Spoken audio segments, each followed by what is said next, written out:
Center for Afghanistan Studies presents you the second podcast episode, Echoes Under Silence: Art, Youth, Resistance in Afghanistan. Today we are joined by an esteemed guest, Sahraa Karimi, an award-winning Afghan filmmaker, screenwriter, and the first woman to earn a PhD in cinema. After studying and directing films in Slovakia, she returned to Kabul in 2012, where she founded Kapilla Multimedia House to support the independent Afghan artists. Her documentary, Afghan Woman Behind the Wheel, won over 25 international awards, and her short film, Light Breeze, received the Slovak Film and TV Academy Award. Her debut feature, Hava, Maryam, Ayesha, premiered at the 2019 Venice Film Festival and became Afghanistan's Oscar entry screening at more than 50 festivals worldwide. During the fall of Kabul in 2021, Sahraa is now a visiting professor at Italy's National Film School and is developing her next feature film, Flight from Kabul. Welcome, ma'am. Hi, and thank you very much for having me. My name is Sahraa Karimi. As you mentioned, that I am a filmmaker and also university lecturer. Right now, I teach at Yale University in USA, and also I am preparing my new feature film, Flight from Kabul. Thank you so much for joining us today. We're also joined by Raghav Sharma, sir, who is our center head of Center for Afghanistan Studies. We welcome you, sir. So, sir, please do lead ahead. Thank you, Smriti. Thank you for introducing me. And Sarah Jan, welcome to our podcast. We're truly honored to have you. And I think without further ado, I'd like to dive straight into asking you the first question, which is that, what is it that led you towards filmmaking, given that it's a very unusual choice for women in Afghanistan, given the social and cultural setting in the country? So, even, not just in Afghanistan, but in any countries like in our region, mostly people, they decide to study some major that is somehow not art and not culture, which is uncertain. So nobody ensure you will have income or you will find job. But I also didn't want to be a filmmaker myself, but I think that I always mention in my interviews that somehow it was part of my life, like part of my destiny to become a filmmaker. I studied mathematics and physics. We were refugee in Iran, so I studied mathematics and physics, and I went actually to university to study become an engineer. But in age 14, when I was like very young, accidentally I played one of main roles in an Iranian film, Daughters of Sun. So that was like kind of the door, the first door that opened for me to know about filmmaking. In my family, we love stories. We love storytelling. Like my mom, she is a very good storyteller. But I never thought that maybe we can tell stories with different medium. So filmmaking, when I was part of the production of Daughters of Sun, like as I played, so then I got another chance to play in next movie as one of main characters. So this participation in this the process of filmmaking in general was very interesting for me, and when I got chance to go to Slovakia, so I decided to study filmmaking. So I studied almost 10 years of my life, I started from scratch. I started bachelor degree, master degree, and then the PhD period. So I wanted both be also as like as a filmmaker to make films, and also I wanted to be involved in academic life. So for that, both of these my experiences somehow shaped my life also in Afghanistan, because when I went to Afghanistan, I went with this aim and with this dream that I'm going to tell stories of my people. I strongly believe that when you are from that part of country, that part of the world, like Afghanistan, with its specific history and with its specific conflicts and issues that we know about it clearly. So filmmaking and storytelling, and also is not just kind of like just you make a film, you become a messenger, you become an ambassador, you become an activist for your people, for your history, for your stories. And I so believe that when we don't tell our stories, there are always some people that they will tell wrong stories about us. And so for that, I decided like to continue in my field. Even I had many difficulties to like just there were moments that I wanted to shift from filmmaking to another major, but I didn't give up, because I believe that I am an ambassador of stories of Afghanistan.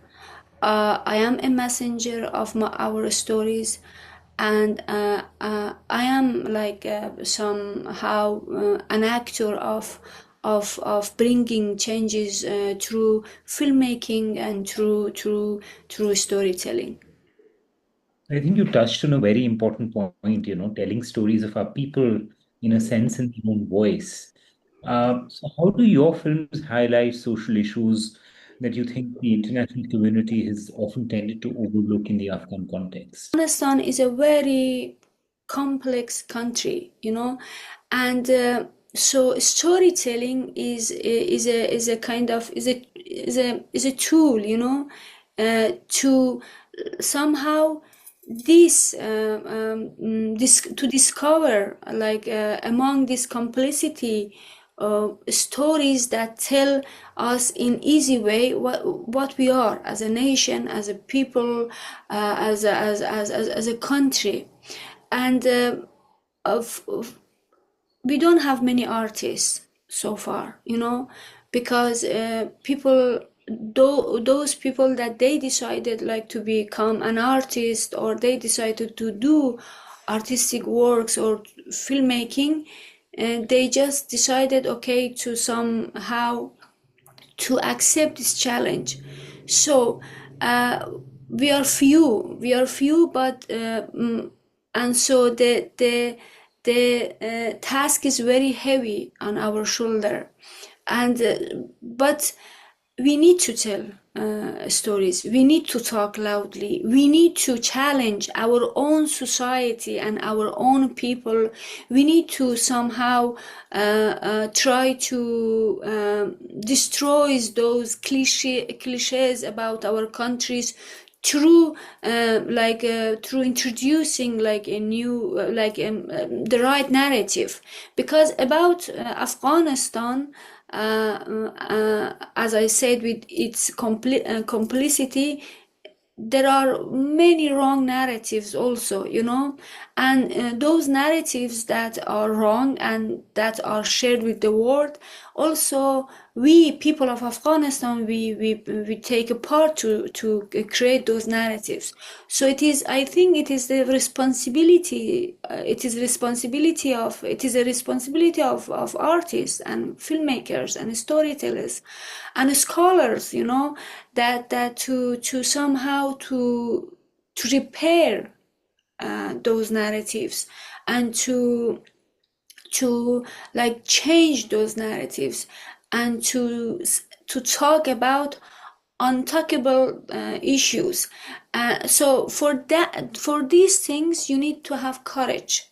You need to have you need to have courage and knowledge of you are doing something that it is not usual, it is not welcome. You may be people will judge you, people will slander you, people will do a lot of bad things against you because you are trying to become a mirror, you know, through your storytelling. You are trying to become to create question, you know. So that is, for me, it wasn't easy, and still it is not easy, because I am not like a filmmaker. I am a female filmmaker. Thank you so much, ma'am. I think that was really well put, and saying how there are so many misconceptions, so many wrong narratives, and cinema filmmaking is a tool, and how you broke the glass ceiling, and you're the female filmmaker. I think that shows volumes. That just speaks volumes of how many ceilings that have been broken, how many hurdles, and how you're bringing the story, the true narrative, the truth to people. Yes, that's beautiful, ma'am. Thank you so much. Just moving on from that, ma'am. Your film Hava, Maryam, Ayesha portrays the lives of three Afghan women from very diverse backgrounds, facing significant challenges in their life. How do you believe this film contributes to reshaping the international perception, as we just spoke about how people perceive? So, how does it contribute to reshaping the international perceptions of Afghanistan society, particularly regarding women rights and women autonomy? If you could just shed some light on that. Yes, ma'am. Yeah, my film Hava, Maryam, Ayesha, even it is fiction, it is like narrative films, but the story came from society, from my observations, from my talks with women of Afghanistan. During the public time, I had this opportunity to travel to many places in Afghanistan, into many remote villages. So I had this experience to interact and to communicate, like with diverse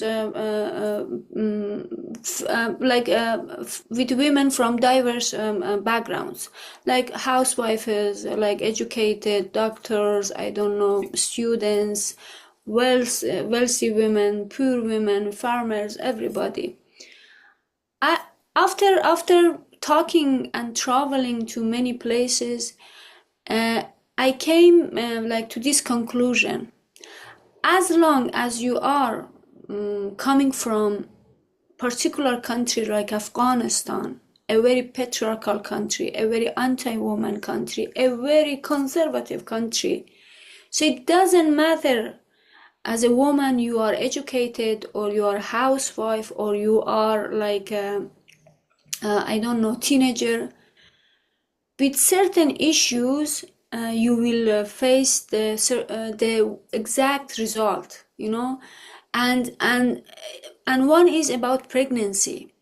Pregnancy is, so I try through my films, especially through Hava, Maryam, Ayesha, talk about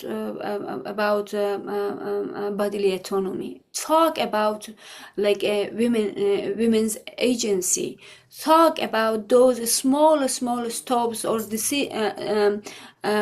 decisions that women they take, just to at least to think that they can decide about their own life. So it was like interesting for many audiences around the world, because when I was screening the film like in US and, for example, in Europe or in other countries, for them it was so interesting that, oh, women of Afghanistan, they can use like cell phone, they can use a smartphone, or I don't know, they can like decide that, okay, I don't want to have I want to an abortion. So these things, you know, you change this judgment somehow. You just, maybe you don't change entirely, but at least you open question. You open question and you just give them an example. You provide them an example. Okay, this is how it worked in Afghanistan. This is how it was in Afghanistan. Unfortunately, now under the Taliban regime, everything changed. So it is so sad that I say that my film, which I made in 2019, it is now part of history. It is an archive, you know. It is a historical reference, you know. Just bring it back, huh? I think that was very insightful. Thank you so much for sharing that. I think everyone should watch the film and they will get perspective on how Afghanistan women during that period were and how their lives were and what the impact was on them. What are the women rights? What are the challenges that they faced? Just moving on from that, ma'am. What role can international audiences and institutions play in supporting these efforts of these such films that speak volumes, that bring those narratives, that bring those stories? How can international audiences and all these institutions support these efforts? Said, as I mentioned that before, that we are just few filmmakers that we are making films, but we need, for making those films, we need like support of international production companies. I don't know, international support, those that they are supporting filmmaking. So this collaboration help us to make films, and then film festivals like film events, they can include us in their program. So they shouldn't look at Afghanistan from political perspective, because political perspective, as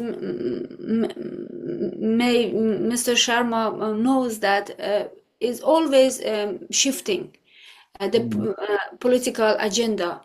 For example, now Afghanistan is not a part of a main table of discussions about world issues because of the ongoing wars around the world. So we are not immediate we are not immediate issue when it comes to about discussions and international discussion and worldwide discussion. So we should, but it means that film festivals and film events, they shouldn't, and even academia, they shouldn't look at artists of Afghanistan or cultural workers of Afghanistan from political perspective. They should look at us from like storytelling perspective, that we are part of this community. Because filmmakers, even you are from different countries, when it comes to community, we are filmmakers in different countries. So they shouldn't remove us from community. They shouldn't say, okay, because Afghanistan is not now actual topic, so in media, so your stories are not even actual, but stories of Afghanistan are actual. The stories of Afghanistan are interesting because what happened in Afghanistan in past 20 years, it was collective part of collective efforts of international community. So people cannot close their eyes to Afghanistan and to Afghan people and to Afghan women and their issues and to Afghanistan's histories, you know. So but it is as a chain, you know. It is connected to each so we need to make good films. International community need to help us, to support us. We need to be part of international film events, and we need to be part of the industry, even we are few. So all these together can somehow also bring audiences around the world to watch our films. Because spent now 4.5 years almost in exile, ever since the Taliban returned to power.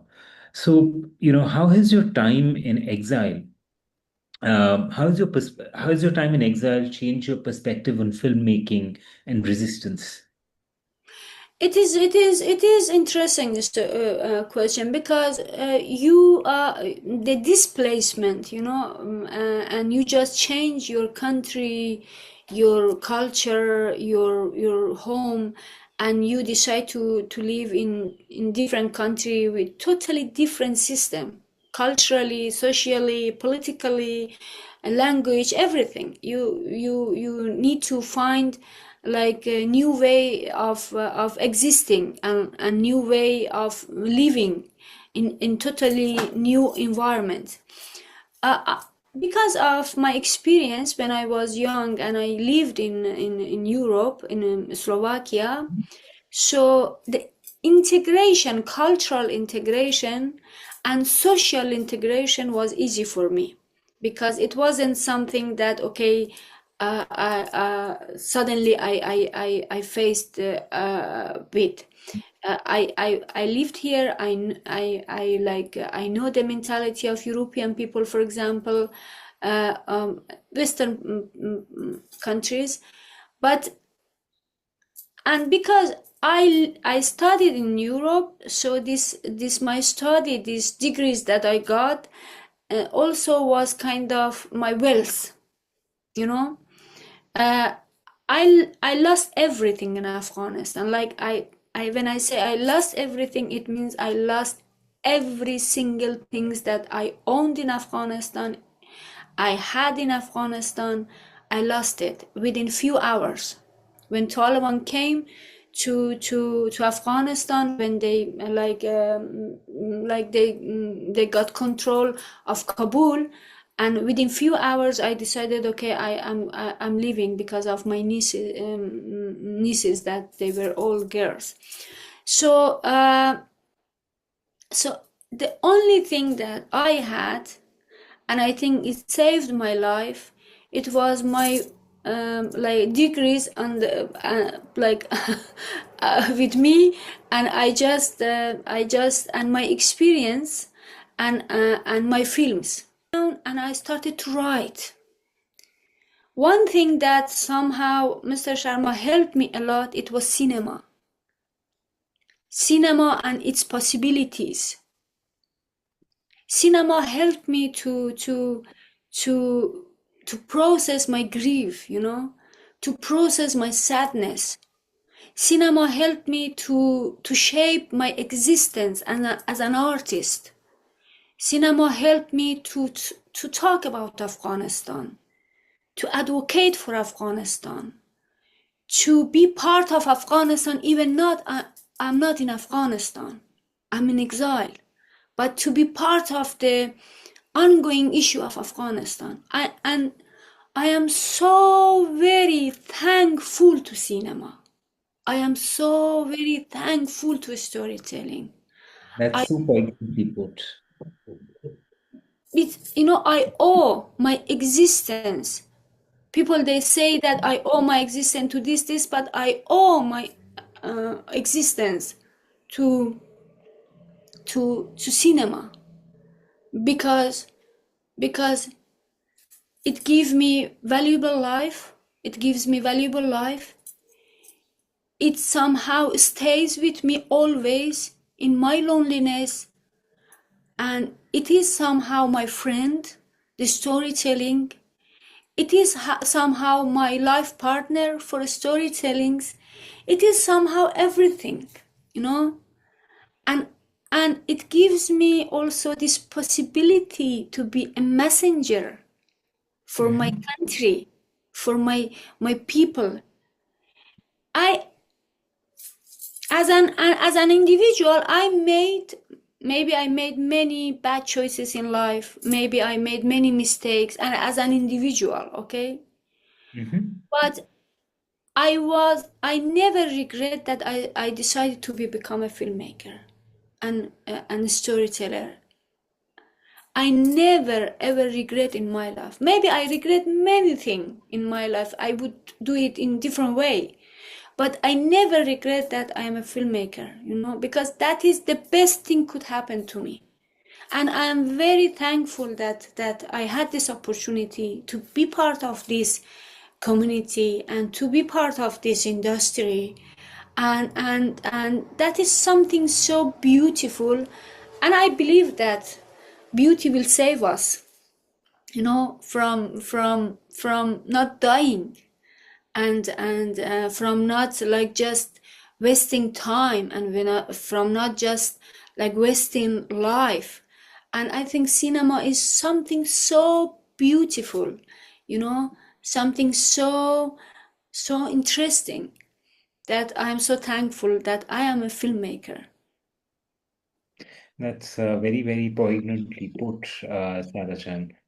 But why don't you tell us a little bit about, your upcoming project on your flight from Kabul, and how do you think it's relevant to global discussions pertaining to refugees and issues of human rights?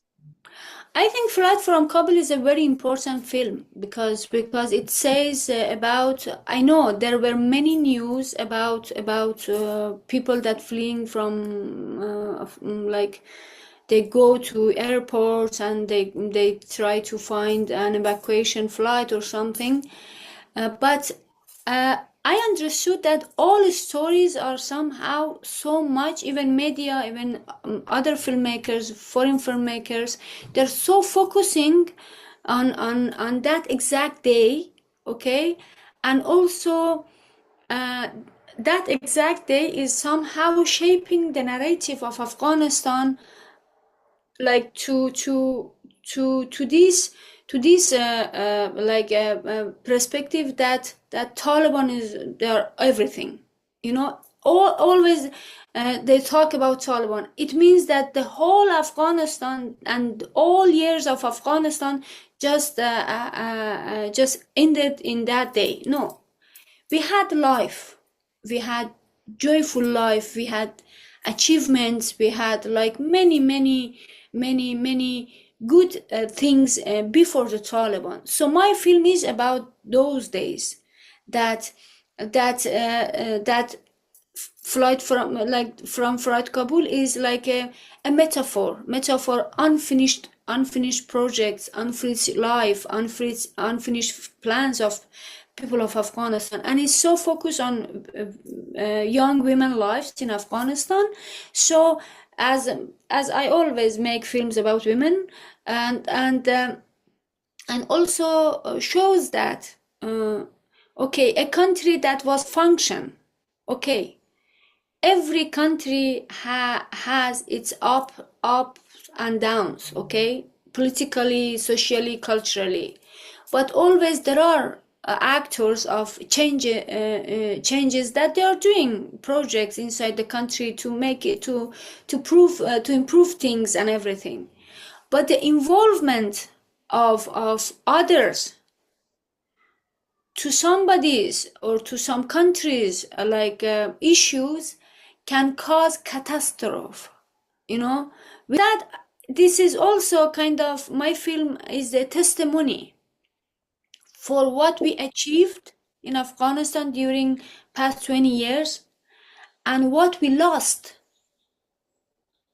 And also it says a lot about many ordinary moments, ordinary like happiness of people in Afghanistan that they don't have anymore. And they didn't show it in media because it wasn't important. But those happiness, those moments, those plans, those like dreams, somehow they were part of the development of Afghanistan. Development of Afghanistan doesn't mean just building bridges or just big buildings. Development of Afghanistan could happen culturally, and it was ongoing development. Yes. Thank you, ma'am. Thank you so much. I think that was also beautifully put together. And we're looking forward to the film, ma'am. We're looking forward to looking at the story beyond that day. There are so many other incidents that happened. There's so many other stories that needs to come forth. And I think you're bringing that to light. And I think a lot of people look up to you, a lot of young women, a lot of people do look up to you. So thank you so much for joining us in this conversation.